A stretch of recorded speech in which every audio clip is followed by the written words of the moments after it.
Okay, we're live. Excellent. So thanks very much for holding on there, folks. We do have Steve Freeman with us. Steve, how are you? Fine, thank you. Excellent. Very nice. It's a very nice day here in London. It's been lovely. It's a wonderful day here in Madrid. We just had a little spot of rain and the temperature's come down a little bit, which is quite good because I'm starting with the mosquito bites already. So, right. So, Steve, you are standing in the constituency of, can you repeat, please? Bermondsey and Old Southwark. Okay, a very English sounding name there. And you're up against Simon Hughes. Simon Hughes, exactly, yes. As a Liberal Democrat candidate. What do you reckon his chances are? I'm not entirely sure because I think none of us are totally sure at the moment how things are going to pan out. I mean, I really hope that he is completely sunk. I mean, I did stand in 2010. I was on a platform with him then, and in 2010 he was presenting himself as a left-wing radical to the hustings I was at, and of course I said that he's basically the same as the Labour and the Tories. They're all in it together, I think was a famous phrase. They're all in it together. And of course, so it proved. As soon as the election was over, they jumped straight into bed with the Tories. So I think that Simon Hughes will be in a very much more difficult position because the kind of constituency that he's in is an inner city, urban, working class constituency, and being a slightly more left-wing Liberal Democrat as opposed to some of the more right-wing ones that exist in other constituencies, I think he may have some difficulty. Whether he's a smart operator, so he may pull a few rabbits out of the hat. But if there was any justice in the world, he would definitely be sunk, and that's one of the reasons that I'm standing, is to try and do as much as I can to torpedo him, because I feel that the Liberal Democrats should be blown out of the water. Okay. Now, you're standing for the Republican Socialist Party, is that correct? Well, we're officially registered as a Republican Socialist Party, but we have to be completely honest about this. This party doesn't really exist. So I'm calling myself a Republican Socialist candidate. For a party to exist, you have the certain number of members, organisation, all those other things. So in a way, one of the reasons why I'm standing is to promote the idea that we actually need a Republican Socialist Party. I think we need that in Scotland. I think we need that in England, Wales, and we need that in Ireland. So I think that there are some common things and common themes that we should be promoting. So I would like to think coming out of this election is the idea that we need to set up this party. It doesn't exist in England. In Tusk and Left Unity, you have parties which aren't really Republican. They're socialist, I won't deny that, but they don't really have what I would call any democratic or Republican kind of politics. Scotland is a completely different situation because I think the campaigning that's gone on in Scotland, I think, has radicalised the left in Scotland. I think the Scottish left is undoubtedly, if you look at Rick, is Republican. It has it in its principles. Scotland is different to England in this respect. Okay, so you were involved with the Radical Independence campaign during the referendum. Yes. Campaign. Can you just give us a synopsis of your level of involvement? How long you were? Did you come up and stay here, or were you just? I did go up and do a little bit of campaigning. I went up to Glasgow. I've had a long association. I first became interested in the national question a long time ago, in the 1979 referendum. And I've sort of followed it through and had friends and allies and comrades in Scotland. So I've always become very interested in this and realised it's a key strategic question, key strategic democratic question in the UK. And of course, Ireland was the leading issue, I think, for many years. I think in a way, Scotland has now taken over as the most important part of the national question, which obviously also involves Wales.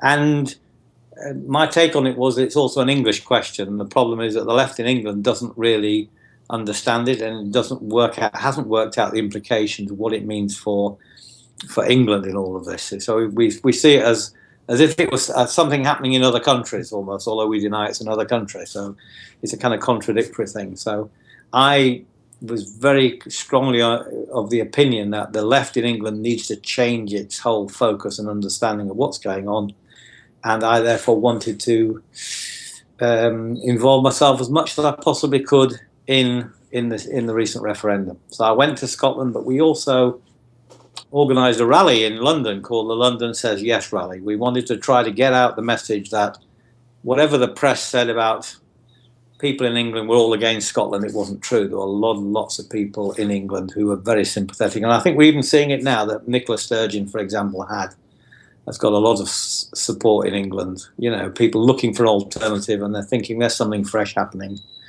and so on and so forth. But the problem is that the socialist movement in England, I think, has really understood it. If you take some of the more left-wing organisations that were in Scotland as well as in England, they were very active on it in Scotland, but weren't really doing anything in England. I think that's a big mistake. My own view is if we had an active movement in England, that would have helped Scotland get over the line. Instead of ending up at 45%, I think it would have given a little bit more stimulus to the Yes campaign, a bit more solidarity to the Yes campaign, and it might have made it into 51% instead of 45%. Yeah, okay. Do you personally believe that Scotland is different socially and politically? I mean, it's a question that's come up. It's been denied on the unionist side that we're all the same. We all watch Coronation Street and we're pretty much homogenised. But then you know, we've also unfortunately had a UKIP candidate elected in Scotland. How much of that is an illusion that's created by mainstream media? I mean, did you sense it when you were in Scotland that Scotland does have a different set of values? I mean, not a set of values, but I mean, it's just generally more left-leaning than the rest of it. I think, I think that is definitely true, and I think the referendum campaign galvanised all that, because I think Scotland was politicised. You know, people have told me how they went to many small towns and villages and during the referendum campaign, and with big turnouts of people wanting to discuss the future of Scotland, what sort of country it should be. You know, but quite an exciting and interesting kind of, and this was reflected in the vote. But in England, of course, it didn't really have any impact at all, except I think towards the last week or two, when possibly people in England woke up to the idea that something big was happening, because they began to see the kind of panic that was starting to happen amongst the ruling parties, when they thought perhaps this referendum might be lost, i.e. that the yes side would win. Cameron only allowed it to happen. Don't forget, Scotland doesn't have self-determination. It doesn't have a right to have a referendum. It's only because Cameron agreed to it, and Cameron only agreed to it because he thought he would easily win it. When he agreed to it sometime, as the gap closed, of course, he started to panic a bit. But I wish he'd never done it. Well, so when we talk about another referendum in Scotland, the Scottish people don't have a right to have that. You know, and that's one of the fundamental problems. Even if we're to stay together, that right should exist. It doesn't exist. When you say we don't have a right, I mean the what binds Scotland to England and the rest, as the United Kingdom, is the Act of Union 1707. Yes. That is a written agreement, technically an agreement where we agreed to be a part of a union, which means that we can unagree that at any time. So there is a right. I'm not sure. Well, I'm not sure about that. I think that actually what the 1707 Act of Union did was really a one-off decision. That I think it actually says in the Act of Union that Scotland will be bound to England forever. I think the word forever is actually used in the Act of Union. And there is no mechanism by which people in Scotland could turn around and say, 10% of us want a referendum to decide this. We, the people, will, by having whatever benchmark of support is necessary, could trigger a referendum. There's no mechanism by which a section of the Scottish people can trigger a referendum. Therefore, it can only happen if you have a peculiar set of circumstances, which hasn't come about until the Scottish Parliament, the possibility of SNP government, and then negotiations and all these other things. It's not a, you might say, a moral right, but it's not a legal or constitutional right. And in fact, the Act of Union, since it ended the Scottish Parliament, there was no mechanism of any kind really for the Scottish people to have an independent say on what's happening. So I think it's tradition really, and I think the Acts of Union actually are a barrier to self-determination. Okay, well, we'll see what happens in 2016. Now, to what extent do you think we had a revolution in Scotland? I mean, despite the fact that independence wasn't achieved in this round, what seemed to happen was that there was a massive awakening of a sleeping giant, and it was particularly strong in the young people were the ones which suddenly became active and involved, very interested, and they seemed to be driving the movement. Well, I've tended to view it as a sort of, I like to use the term democratic revolution. And what I mean by democratic revolution is it's when a people get involved and active politically and they decide they want a new system of government. And I think that's the process of getting yourself a new constitution, a new system of government. That for me is the process. Basically what you've done is you've scrapped the old constitution and you've now written yourself a new constitution. If that is by democratic involvement and participation of people through some form of constituent assembly or however it will be decided, that for me is a democratic revolution. Now, Scotland, had there been a yes vote, I think that we would have then gone on further with that process. I think the next issue in Scotland would have been what sort of constitution would Scotland now have. The SNP had published its own bill, so there already was a sort of provisional, if you like, a provisional constitution in place, but I don't think it would have ended there. I think other people would say, well, what about this provision? Well, I think a debate would have gone on about whether Scotland would remain a monarchy, whether it should become a republic. I think that's where the debate perhaps would have gone. So yes, I do see what happened in Scotland was a kind of beginning of a democratic revolution, but it kind of got halted. But clearly it hasn't got halted because we're going to see this in this election, aren't we? So we're going to see it didn't really get derailed, it just got kind of set back. I think actually, my observation, I think that the movement is now stronger post-referendum. And if you look at us as Independents Live, I mean, we've never been busier. The actual, what was created was,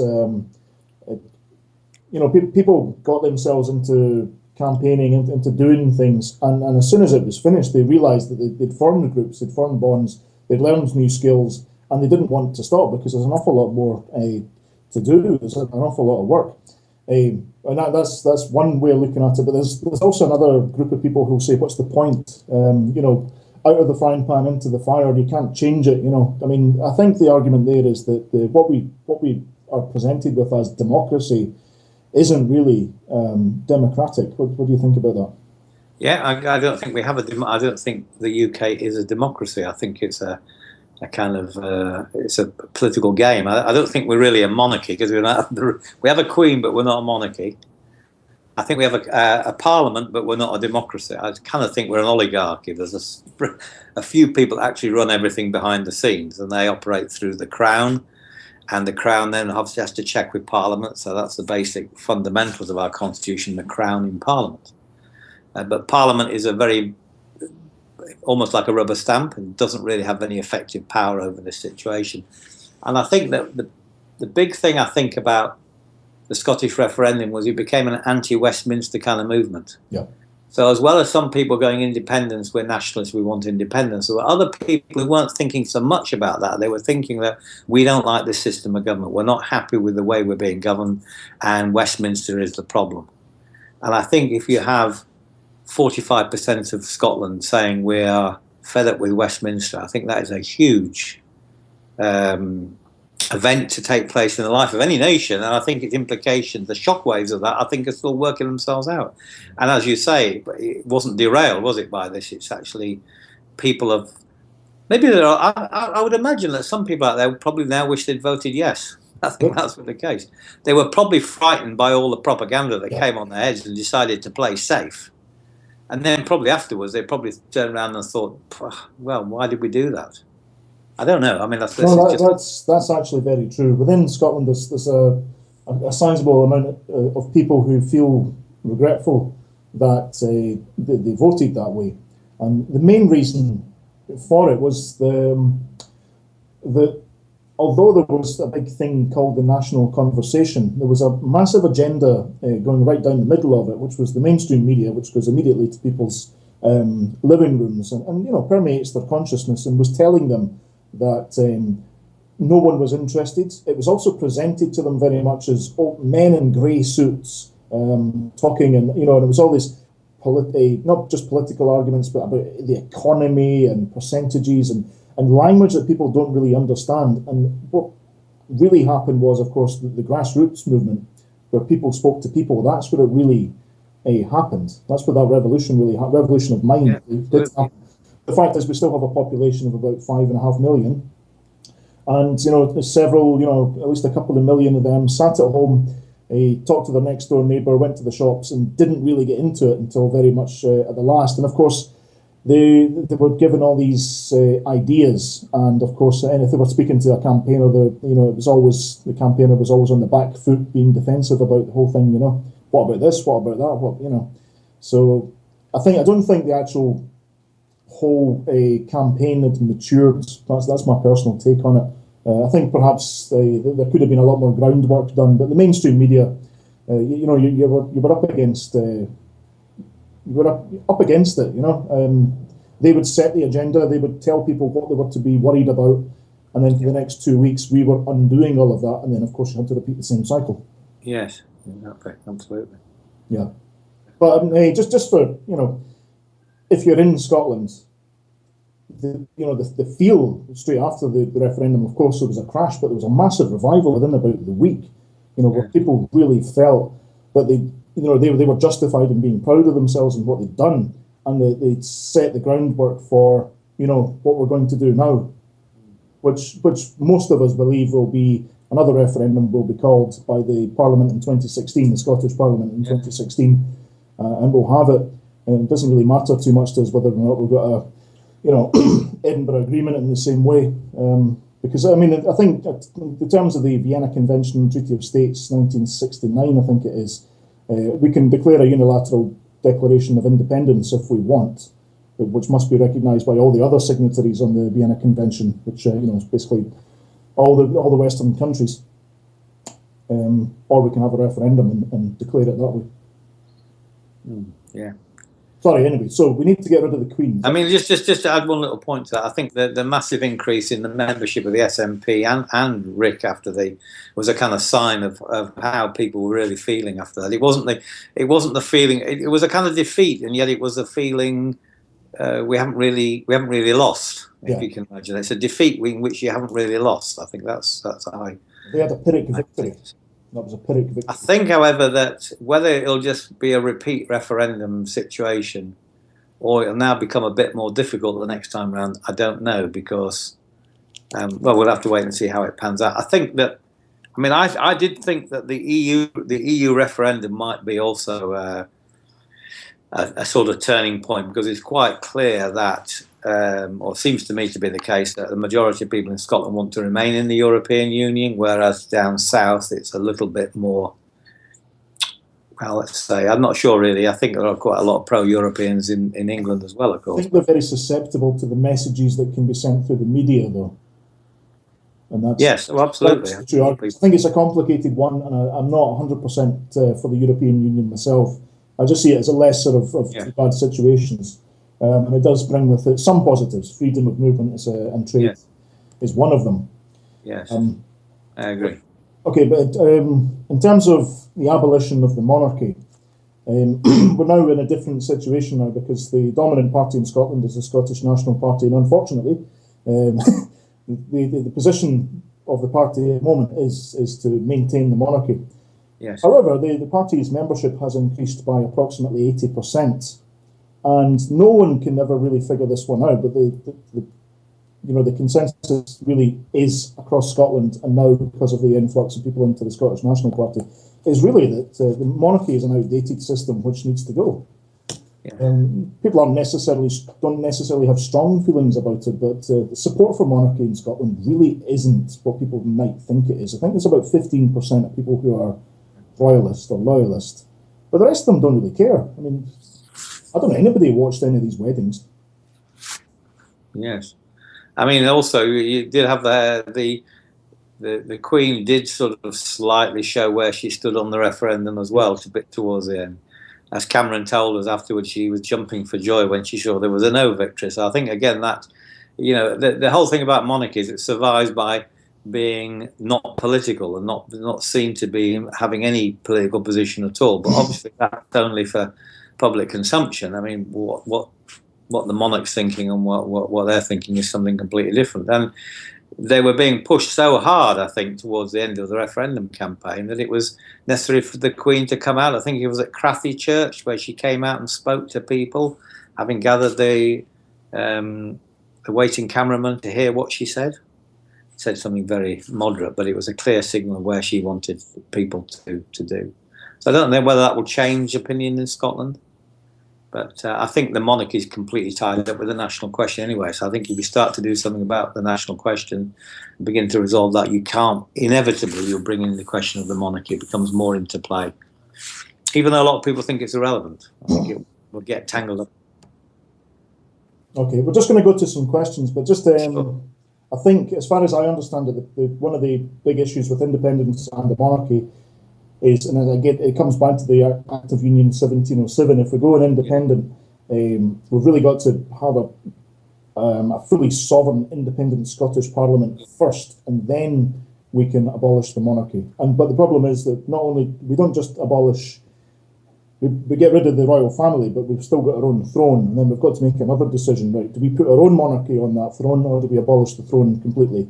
So there are technical reasons why we can't just have one referendum, complete independence with no monarchy, because it gets complicated and doesn't work. Yes.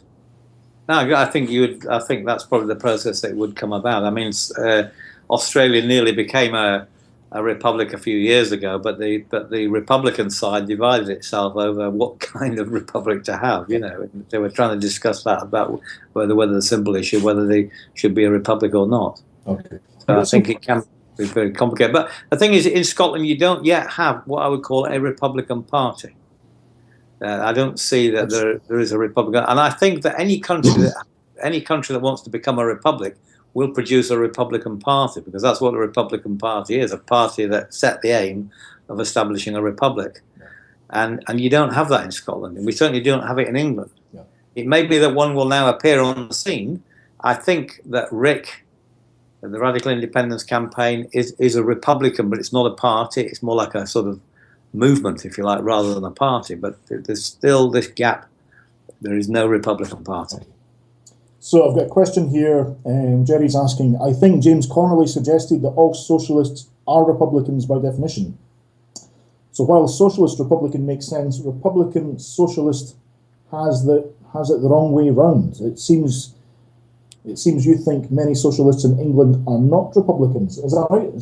Well, it's a little bit more difficult than that. I think obviously by this definitional bit, obviously if you're a socialist, you're not in favour of hereditary monarchs and things like that. So at one level, all socialists are formally Republicans. But as a Republican socialist, what we're saying is that it's not considered as a serious political thing to campaign around or do anything about. It's considered to be something that under socialism, when socialism arrives, when we've established socialism, then obviously we will abolish the monarchy. So it's something which is really a long-term project in the future. And I think many socialists in England think of it rather like that. So if you're in the Labour Party and a socialist, the fact that the Labour Party is a monarchist party, it doesn't really something you're going to challenge. It's just something you accept.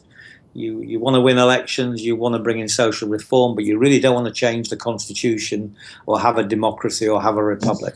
So we use the word Republican Socialist to mean the Republican road to socialism. And that was really the idea that in order to get to socialism, we need to establish a republic as something on the way towards socialization of the means of production. And you could say that James Connolly, in effect, did that in the Easter Uprising when he went for the Irish Republic, and he said to his followers, you know, if we get this republic, we'll need to go further. So I think the Irish, Connolly is a kind of Republican socialist, not a socialist Republican. Okay, another question. What are Steve's thoughts on representative democracy as practiced in Westminster and even Holyrood versus a more participative democracy as yet unrealised? I think already, but just I think direct democracy versus representative. I think there's a case for both. I think a representative democracy What we have is a system where democracy only occurs, democracy so-called, even if you accept that, the vote occurs once every 5 years, and you might get 13 shots at it in your lifetime, I think it would be.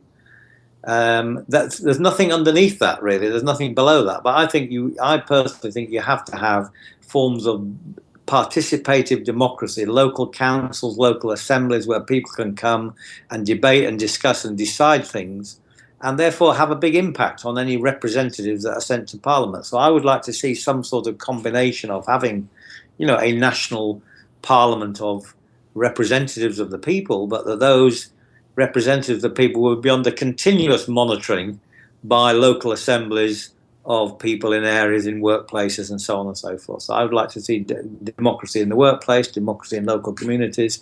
I think you have to have a democratic base, and the kind of democracy we have now, which in my opinion is not democratic, there is no base to it. It's only you can it once every 5 years, and that's how it works. I think Switzerland's a good example of that.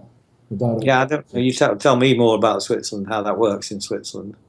I don't know about it. I don't know about enough detail, but essentially, it's very much begins at community level. And then finally, representation then goes to the bigger parliament. But things are dealt with locally by people in their own community. Yeah. I mean, if you're going to have regional or national organisations, you're not going to have the 55 million people turning up at one big assembly to decide things. There are going to have to be forms of representation, and people are going to represent other people. The problem is that we don't have any really control or accountability. There are we elect people who disappear and we can't do anything about it. So I think this idea that you have to have representatives who are elected, accountable, and subject to recall. In other words, there has to be some way of recalling them, sacking them if necessary, and getting somebody else. So the people have to have power over their representatives. In the present system, that doesn't happen at all. Okay, we're running short of time here, so we'll just bring this to a close. We've got two more questions. So we've got Mark asking, do you think we'll see a grand coalition, and if so, what would be the reaction north and south? So it does look like there's going to be Labour and the Tories will be quite close to each other, and it will be the SNP and other parties supporting Labour. How do you see this one playing out? How do I see this playing out? I think that there's possibly as far as I can see, the most likely scenario, if that's true, is a Labour SNP, some sort of, maybe not a coalition, but maybe an agreement to pass certain laws and certain legislations. I don't know exactly what the SNP would be demanding for their agreement to do certain things. Plaid Cymru, the Green Party, they might be also tied in around some. Obviously, it's going to depend on the arithmetic after the election. Is that more positive for the rest of the UK, do you think? Because it's been presented in the media as a problem for, if the Scots have got control, etc.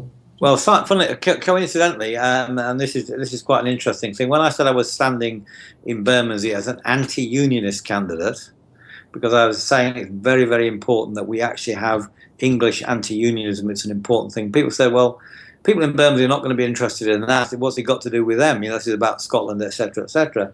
And just to sort of shoot that argument down, Simon Hughes came out 2 or 3 days ago in the London Evening Standard to say that this coalition could mean, he was warning his voters in Bermondsey, that Scotland would lever out some of our taxes. There'd be cuts made to pay, as it were, to bribe Scotland. So he started to play a kind of slightly anti-Scottish card. And I think that shows that actually there is a latent kind of tendency in England towards a kind of English, could be English chauvinism, anti-Scottish chauvinism, which is why progressive forces in England have got to take a fairly hard line on this and be totally anti-unionist and not just simply, for me, anti-unionism is not just something for Scotland, it's for England to take on board. So that's why I want to see a movement in England which is actually anti-unionist. Okay. Sorry, Mark has just clarified what he meant by grand coalition was Labour and Tory. Is that possible, do you think? Yeah. A grand coalition of both Labour and Tories together as one government? I mean, I think they fit hand in glove. Well, they could be, because I suppose at the end of moment it seems kind of fairly impossible. But when you think about it, we've been having coalition government. Thatcher was basically a coalition between the Tories and the City of London. And then that was replaced by another coalition, which was a coalition between Labour and the City of London. And now we've got the third coalition, the Tories and the City of London. The one common factor through all this is the banks and the City of London. So I would think that it's quite feasible. It's not impossible in set of circumstances, a Labour-Tory coalition in league with the City of London. That's not impossible. Not impossible. I don't see it. I don't really. I mean, to be honest, I don't see that. But I mean, I don't really see that happening. But I don't think you could totally rule it out. I think it'll depend on what sort of crisis we have, and what the capitalist forces want out of the situation. Capitalist forces. Okay. Just one more question. We'll have to wrap things up. Mark is asking. People argue that if we get rid of the Queen, we'll need a president. Do we?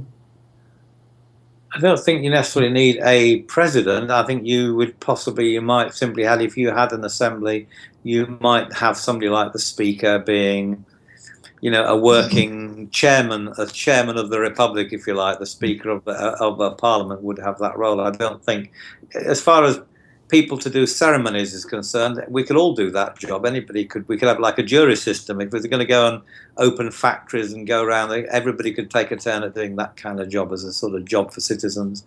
I don't think we need some special ceremonial person. The political functions, they should be democratically elected and countable and subject to recall. The ceremonial ones, we all could do it. Okay, right. I don't think we need a president in that sense, in the normal say of having a president. Okay, well, thanks for clarifying that one. So, Steve Freeman, it's been a pleasure having you on. Thanks very much for enlightening us. We wish you all the best with your candidacy against Simon Hughes during this general election. Can I just say one thing before we go? I would appeal to get as much support as I can from Scotland in my campaign against Simon Hughes. I might even find a way of asking people in Scotland to support me in some way. So that's something still to come in the next week or two. Okay, and can you just give details of how people can contact you if they want to give you that support?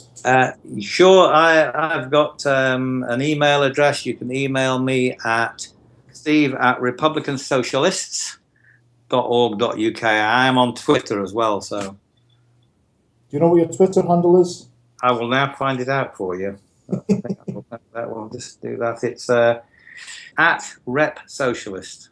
Excellent. Okay, so add Steve on Twitter. Give him your support against Simon Hughes, the evil Lib Dem. So, thanks very much for everyone who tuned in. Okay. Thank you. Thank you, everyone. Goodbye.